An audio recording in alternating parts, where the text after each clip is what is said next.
Welcome, everyone, to Reading the Christian Classics with Minister Kate. I am your host, Minister Kate, and I have been reading some stuff that hopefully will be of interest to you. First of all, I hope that you're okay and all is well in your home and that you're striving and living the kind of life that is fulfilling and a blessing to others. You know, a lot has been going on and these days, and I just hope that you're living your best life. You know, I've had some health challenges. I know some people who had some health challenges. People have gone on to be with the Lord. And just hoping that you're being all that you can be as I strive to do the same. You know, I'm encouraging you to do that as well. So, today we're going to be talking about Katie Cannon. Katie Geneva Cannon. I've been wanting to deal with her for some time, and I'm not altogether have all the notes together, but I have enough to hopefully share and shed some light on her life and how she's been a blessing to others, how she used her life. She died at a relatively early age, I want to say 60-something, and it was only in 2018. And she really impacted the church. She was one of the first, actually, she was the first ordained black woman clergy of the Presbyterian Church. So she made her mark. And that's what I want to encourage you to do today. Make your mark, whatever it is, however it is. Whatever your niche is, make that impact. Don't sit around and wait on others to give or to make or open doors for you, that kind of thing. Open your own door. You know, do what you have to do to be all that you can be in this life, this one God-given life that God has given us to impact the world, to be a blessing to others, to our families. You know, there's nothing too small. There's nothing too big. You know, even if it's just, I love my little grandbabies. Everybody, you know, knows I love them little grandchildren. Yes, I do. Impact their lives. Your children, your nieces, your nephew, however it may be, taking them to the park. There's nothing too small. There's nothing too big. And then there's the big things that you have on your heart. Writing the book, opening the business, whatever it is. Let's be impactful. Let's be purposeful in what we intend to do with our lives. Write it in a book. Write it down. That kind of solidifies the thing sometimes. You know, you write down a plan or what have you. You know, just do it. But anyway, we're here to talk about Miss Geneva, Katie Geneva Cannon. And first, I want to encourage you to please hit the like button, hit the subscribe button so that you'll know when we're on the next time. I'm going to try and have a short, maybe series on some impactful women of color that have impacted my life. So this one person, Miss Cannon, she's actually a relative of my grandchildren. To be honest with you, I do a little ancestry, and I was like, okay, they're cousins. They're close cousins, actually. They were, and there are some newspaper clippings that I wanted to read to you. This episode is going to talk about her life, and then in the next episode, we're going to talk about some of her writings. One of her major writings is Katie's Cannon. That's what she's known for, and this is actually a picture in the book of what she looked like. I think this was in the 90s that she took this picture. So we're going to talk about that book. We're going to talk about black women ethics in the next one. But today I have some newspaper clippings. One is from the Charlotte Observer in 2005, and then we have some other ones from 1995. Maybe we'll hold off. No, we might talk about that one if we have time. Okay, so this particular article was written by Barbara Theed, and she is with the Charlotte Observer, and she talks, the name of the article is From the Margin of From the Margin to the Ministry, and it focuses on her early life. So let's just get into it. I'm already 5 minutes in. Okay. At the age of 4, living in Kannapolis, the Reverend Katie G. Cannon began wondering about the message. On the one hand, she had learned God was the loving creator and sustainer of life. On the other hand, she was punished every day just for being black. It was against the law to go to the library. Cannon remembers, I couldn't play on the swing. By 4 or 5, I was wondering, what did we do as black people that was so bad? A good God would not do this. Resolving her dilemma led her toward, not away from God. Along the way, Cannon earned unprecedented credentials. In 1974, she became the first African American woman ordained in the United Presbyterian Church. She completed her PhD at Union Theological Seminary in New York in 1983, again becoming the first African American woman to reach that milestone. This spring, which was in 2005, she is teaching at Davidson College, and will deliver a lecture open to the public at 7 p.m. Tuesday. That was at that time. Her topic, articulating vocational calls from the margins, speaking womanist ethics from the center. Now, I'm going to stop here because I think I need to explain a little bit about what womanist theology is. It is a term, let me not try and remember it. Let me just go from the first introduction as to what she defines womanism is, or womanist theology. Okay, so the definition, womanist, number 1, from womanish, a black feminist or feminist of color. From the black folk expression of mothers to female children, you acting womanish, i.e. like a woman, usually referring to outrageous, audacious, courageous, or willful behavior, wanting to know more and in greater depth than is considered good for one. Interested in grown-up doings, acting grown-up, being grown-up, interchangeable with another black folk expression, you trying to be grown, responsible, in charge.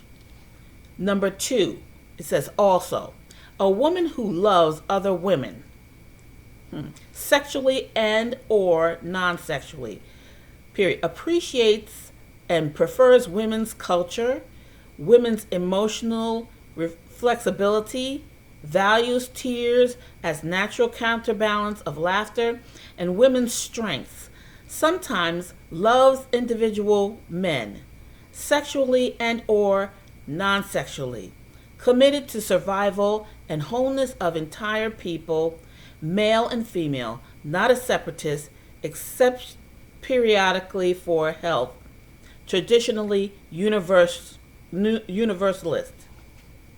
Okay, so what that doesn't, but the definition, here we go. The definition, womanist, is taken from In Search of Our Mother's Gardens, Womanist Prose, which is a book copywritten in 1983 by Alice Walker. Alice Walker, you know, The Color Purple, she's she actually is a lover of women, you know. So this womanist has its roots in that type of behavior. I think as the movement grows, that it takes on a different context, but the root of it is loving of other women. And if you know the story of Color Purple, you know that that deals with the woman love kind of thing. But as I'm reading other people's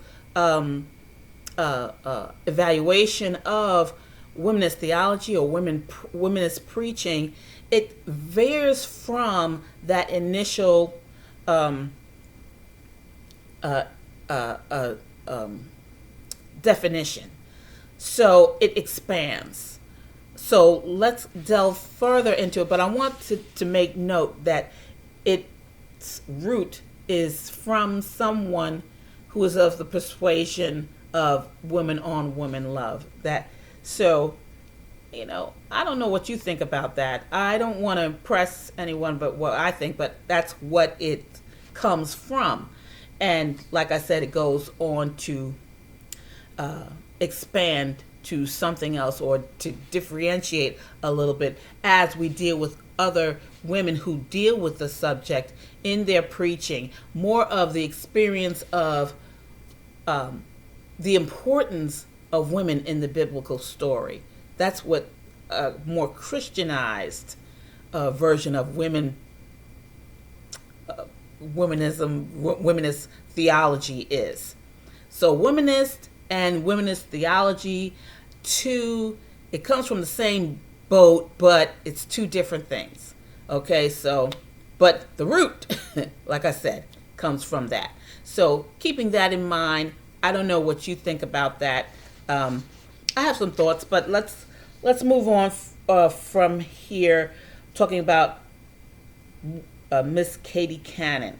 So Cannon, at 55, has edited and published 6 books, written numerous articles, and taught Christian ethics, world religions, and black and feminist approaches to Christian teachings for more than 2 decades.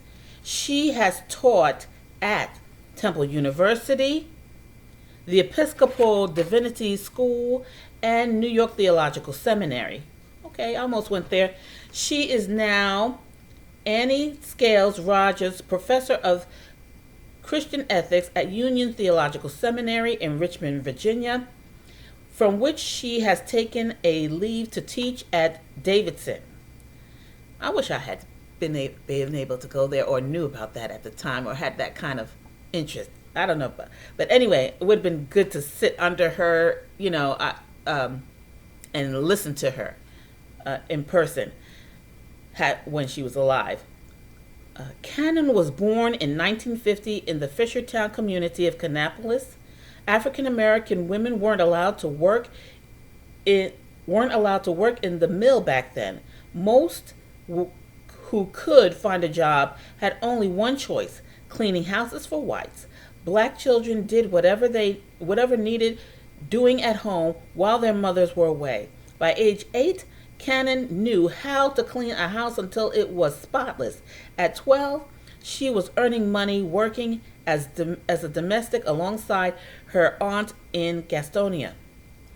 One day, she was cooking dinner for a wealthy white family. She was hit by hot grease. Her skin was burning, but the family was waiting for its meal, and Cannon knew it. Buzzers were going off in the kitchen, and her aunt had no time to see to the young girl's face. Cannon's aunt handed her a stick of butter for her burning skin and told her to keep on working. Cannon remembers, "I said to myself, I don't know what it's going to take, but I never want to have to work when I am in this much pain. I don't want to have to work with my face on fire." The year after, she watched the March on Washington on TV and listened to Martin Luther King's "I Have a Dream" speech. "I really thought we were going to be free," she said, "but nothing really changed." She continued cleaning houses, knowing only one thing that could help her escape a life of menial labor. "The only ticket I had was to study, to be a bookworm." Cannon graduated from high school and began attending Barber Scotia College in Concord. During her studies, she participated in workshops and classes provided by the Presbyterian Church.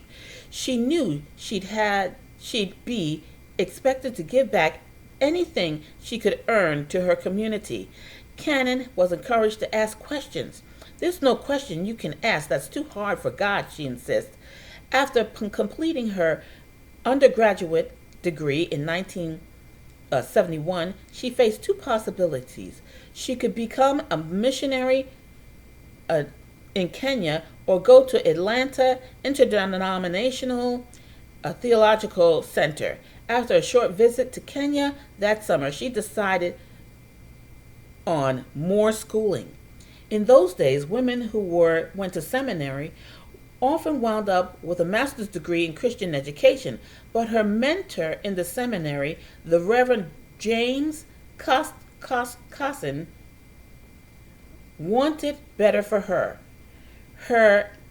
He convinced her she could become the first black woman ordained in the United Methodist Church.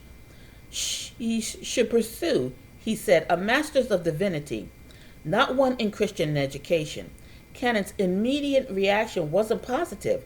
All the women she knew who called themselves preachers were evangelists. Sounds like Kojic.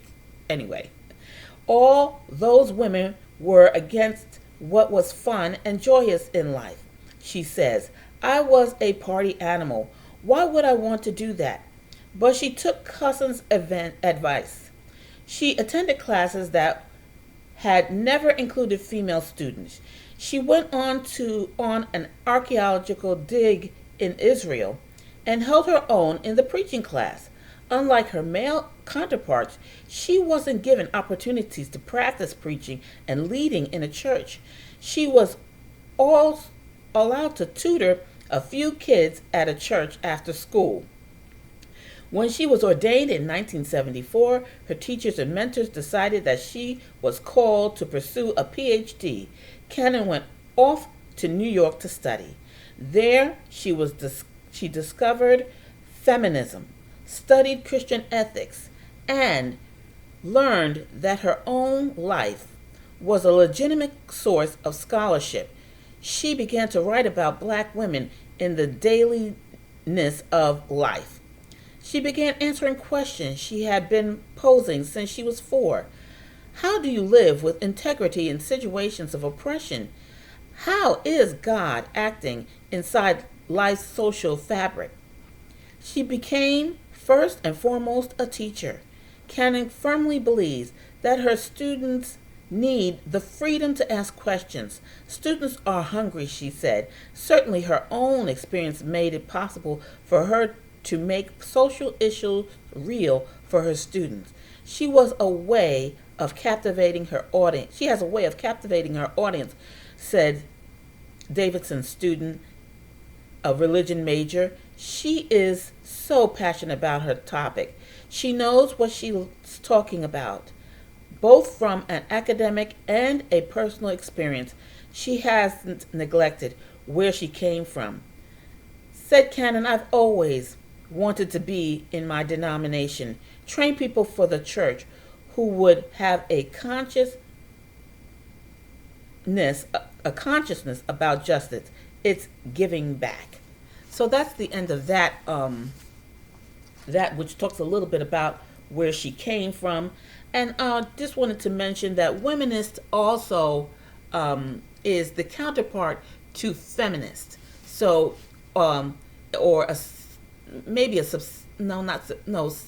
it's the same thing.